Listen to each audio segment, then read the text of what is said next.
নমস্কার, 190 নার্সারি থেকে বলছি। আজ আপনাদের দেখাবো মৌসুম্বি। এই মৌসুম্বিটা বছরে দুবার হয়, খুব মিষ্টি হয় এটা, এবং ছালটা খুব পাতলা ধরনের হয়। এটা খুব মিষ্টি হয়, এটা মাঝারি সাইজের হয়। দেখুন, এটা ফল বড় হয়ে আছে, আবার ফুল এসছে কীরকম দেখুন।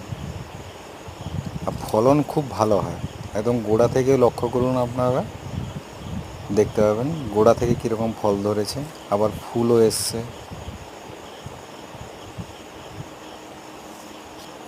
এই চারাগুলো আমাদের কাছে পেয়ে যাবেন আপনারা।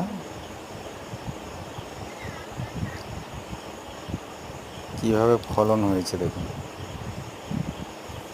এটা লাগালে লাভজনক, এটা আপনারা চাষও করতে পারেন।